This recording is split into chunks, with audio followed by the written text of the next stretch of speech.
Hello, Oilers fans. Austin here, and welcome to today's pregame report between the Edmonton Oilers and the Winnipeg Jets. The Oilers are coming off a 9-4 thumping of the Seattle Kraken, and the Oilers are also looking for just their second straight regulation win since October 11th to October 14th. Those were the last 2 days that the Oilers won consecutive games in regulation. It has been a tough season to watch as a fan of this team. They're up, they're down, they're mid. And that's just kind of what they've been all year. Just when you think they're back, they end up getting blown out. When they get blown out, they respond with a really good game. They'll get shut out, and then they respond with a good game. The Oilers are a weird team this year. Can't explain it. Don't know what this team is. I thought the sample size would be large enough now to know whether this team would be a playoff team or not.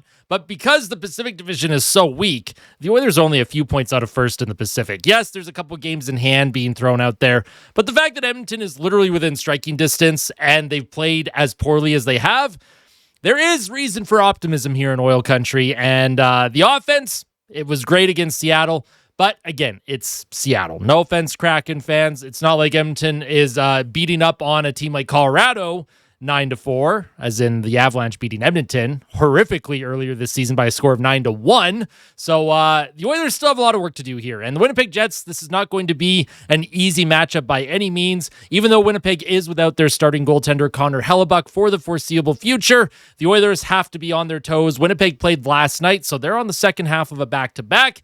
The Edmonton Oilers, they got to take advantage of that. Take advantage of potentially tired legs from Winnipeg. It's not like Winnipeg had far to travel, though. From Winnipeg to Edmonton, not a very long flight. But if you're the Oilers, take advantage of the extra rest that you have had as a team. And keep building. Keep building on your game. Keep building on your offense. The Oilers, several games now, they've played very well. Even the loss against Minnesota, I thought Edmonton did play a good game. They just weren't able to generate any kind of offense against an absolute stud in Jesper Wallstedt. So we'll see how the Oilers do against the Jets tonight. It's going to be a tough matchup. 8 p.m. Hockey Night in Canada. We love these Hockey Night in Canada games. If you enjoyed today's pregame report, hit the like button. If you really like it, make sure to subscribe to the channel where I'll go over the lineups, stats, keys to the game, players to watch, and score prediction. Let me know your players to watch and your score prediction down in the comments section below. If we take a look at the projected lineup, the only change in the lineup from the last game, which was against Seattle a couple nights ago, is the fact that Connor Clattenburg is not playing. Clattenburg, of course, took a high stick in the third period. He had to get stitches above his eye. Apparently, his eye is okay, and the player himself, he will be fine, but we do have David Tomaszek drawing in.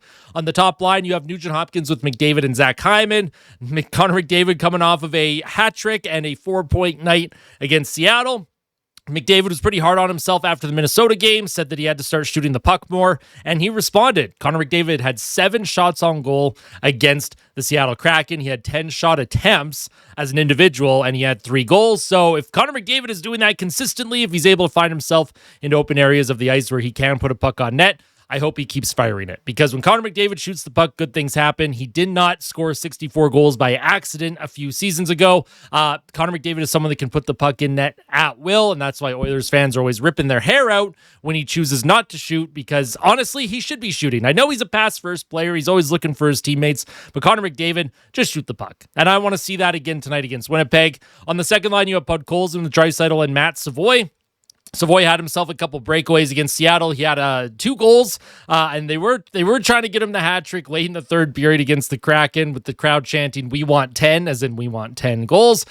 So if Savoy can keep playing well, he had a shorthanded goal, had a power play goal. Let's see how he does at 5-on-5. I do like the look of him with Draisaitl and with Podkolzin. Podkolzin, of course, also scored the other night from the Draisaitl one-timer position. That was kind of fun. Leon Draisaitl had a 4-point game, and he's been playing much better as of late. That is a great-looking second line, as long as Savoy is able to continue to keep up. And Podkolzin, I just like what he does everywhere on the ice. I know a lot of fans are going to want a little bit more production from him, but I think the goals are going to start coming. And the points. But Podkolzin is so responsible on every side of the ice, offensive zone, neutral zone, and defensive zone. I'm not worried about the offense. It will arrive at some point. On the third line, you have Janmark with Henrique and Mangiapane. Now, these 3 players specifically, I said that they were probably the best 3 forwards against the Minnesota Wild, and then they followed that up against the Seattle Kraken. with a really good game. Janmark, Henrique, and Mangiapane played a second consecutive good game together, and I like the look of this line. Janmark had a goal. Mangiapane had what he thought was a goal, but it ended up not crossing the goal line, but he's close. And if this line keeps playing the way they have, I like their chances of continuing to produce a little bit of offense for the team. The team is still desperately needing some depth scoring, and that third line, on paper at least, has the potential to do it. Matthias Janmark, remember, if he scores a hat trick, I will buy his jersey. He had one goal against Seattle. Maybe that's the start of the floodgates for Matthias Janmark. Maybe we see 2 goals from Janmark tonight. Wouldn't that be something? On the fourth line, you have David Tomaszek. He is slotting in for Connor Clattenburg with Curtis Lazar and Trent Frederick. Now, I think Trent Frederick has been playing okay as of late. I'd still like to see him a little bit more engaged.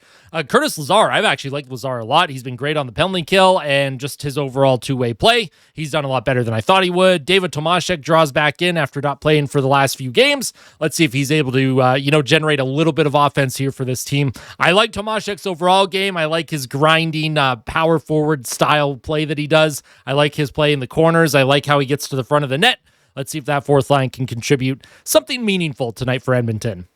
Now, on defense, you have Ekholm with Bouchard, and that defense pair was fantastic against Seattle. And Evan Bouchard, he's finally out of that minus hole that he was in. At one point earlier this season, he was like a -10 or a -11. He's now up to a +1. He has 25 points in 28 games. He is 4th in NHL defensive scoring. And Evan Bouchard, for all that talk in the first 10 games of the season, he's overpaid. He's not worth the money. He sucks.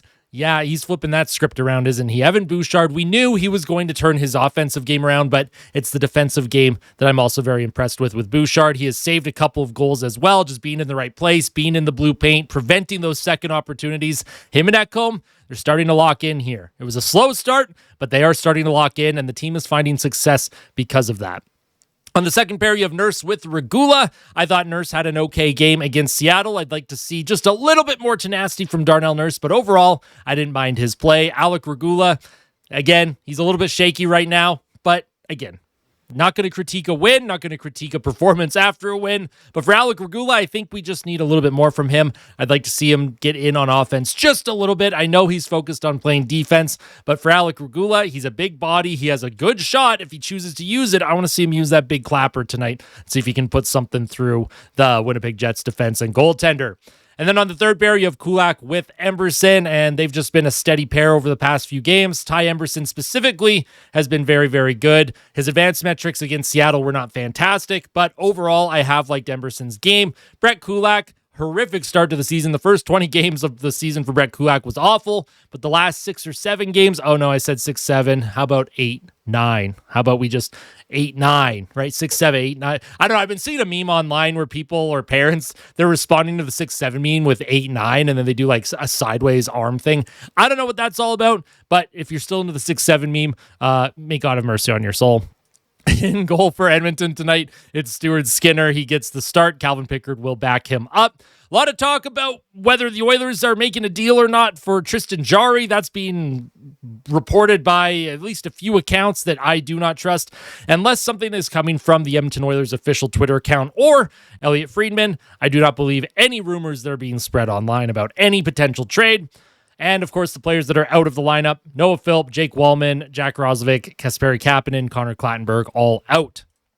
Now, when we take a look at the stats for both clubs, the Winnipeg Jets, they are 14-12-1. They are 6th in the Central Division. They are 4-5-1 in their last 10 games. Their power play ranks 12th in the league. Their penalty kill ranks 9th. Goals per game ranks 15th. Goals against per game also ranks 15th. Expected goals for, they rank 29th. Not very good at puck possession and shot generation. Shots for percentage also ranks 29th.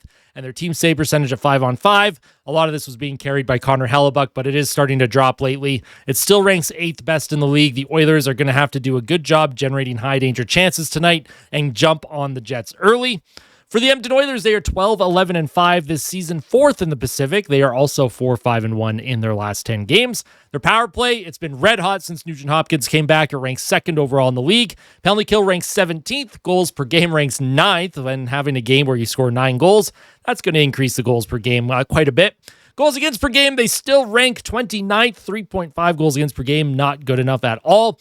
Expected goals for, they rank 20th. Shots for percentage, they rank 8th. And their team save percentage at 5-on-5 continues to rank dead last. I'm at the point now where I don't care how many goals the Oilers are giving up as long as they just outscore whatever is going on behind them. And for the Oilers, let's see if they can keep this offensive explosion going. And I have a lot of faith. They're wearing their cream-colored uniforms again tonight. I absolutely love them. They are my favorite uniforms that the Oilers have right now, and I'm excited to watch them again. 2 consecutive games where we get the cream-colored alts. I love it. And we get to see Stu's new pads as well that he's been breaking in. I'm excited to see those. They look pretty darn good. Now, the Oilers' keys to the game. Number 1, cream is the dream. The Oilers have scored 15 goals in 2 games wearing their cream-colored uniforms. I'm not saying that they're good luck. I'm not saying that they should wear them full time, but depending how this game goes tonight, if they end up putting on a good performance, a strong offensive performance, I may put out a petition to make these uniforms full time for this team. Number 2, jump on Winnipeg early. If you can get on Winnipeg early and make them chase the game, you're in good hands here. Winnipeg is not very good at playing from behind. Jump on them early, get a lead, and then make Winnipeg chase. Number 3, very important to manage puck possession. That is going to be key in this game. Winnipeg is not a great possession team. They like to attack off the rush, off transition, and they will try and work the cycle as well. But for the Winnipeg Jets, if they are not possessing the puck, it's a lot more difficult for them to get going offensively. Now, for Winnipeg, their keys to the game. Number 1, playing with pace. It's the second half of a back-to-back for the Jets, but if they're moving their feet early, you might be able to get the jump on the Oilers. Number 2, they need to shoot the puck from everywhere. High danger, low danger, medium danger, shoot from the red line. I don't care. You never know what can squeak through Stuart Skinner. So keep shooting that puck if you're the Jets. And number 3, Winnipeg has to stay disciplined because Edmonton's power play has been so red hot. If the Winnipeg Jets get into penalty trouble, this game is going to turn sour very, very quickly for Jets and Jets fans. Game note today, the Edmonton Oilers, they are 5-3-2 in their last 10 games versus the Jets with a goal differential of exactly 0. 32 goals for, 32 goals against. These 2 teams play each other hard. These 2 teams usually have pretty evenly matched games. Sometimes you get these really high-scoring games. A couple years ago, there was a 7-5 game. Winnipeg also beat Edmonton 6-0 last season in the season opener. But the Oilers, they've been able to respond too. They've had some of the games against Winnipeg where they scored a ton of goals as well. It's going to be a fun one tonight. I'm very much looking forward to the matchup. My players to watch for the Edmonton Oilers, I'm going with Evan Bouchard, their top defenseman, who has 25 points this season. And for the Winnipeg Jets, I'm going with Josh Morrissey, also their top defenseman, with 24 points on the year. Now, my score prediction, what am I going to go with? You know what? I'm feeling good. I'm going to say 5-3 Oilers. 1, they're wearing the cream-colored uniforms. 2, they could take advantage of a Winnipeg Jets team without Connor Hellebuyck. 3, Andrew Mangiapane has been playing much better as of late. I'm going to say a Mangiapane goal tonight. He's getting close. He's starting to get a feel for that puck again. He's starting to put it towards the net. I have a good feeling about Mangiapane. I have a good feeling about the Oilers as a whole. It's going to be a fun game tonight on Hockey Night in Canada. Now, I did say I was going to do a live stream for tonight. However, I'm not sure if I'm going to be able to, but keep an eye out on the channel. If I do have a stream scheduled, take a look for that, probably about a couple hours before puck drop. But if you don't see a stream scheduled on the channel, just know that I will still have the post-game fan reaction, and I will figure out another day for a live stream. Try to figure it all out, folks. We'll get there, I promise. It's the holiday season. We're busy here in oil country, and as long as you're still patient, I will get the live streams back up and running soon, I promise. I love all of you. Tell someone that you love them, and as always, fight like a kid, fight like Ben. Let's go Oilers. I'll see you tonight. Take care.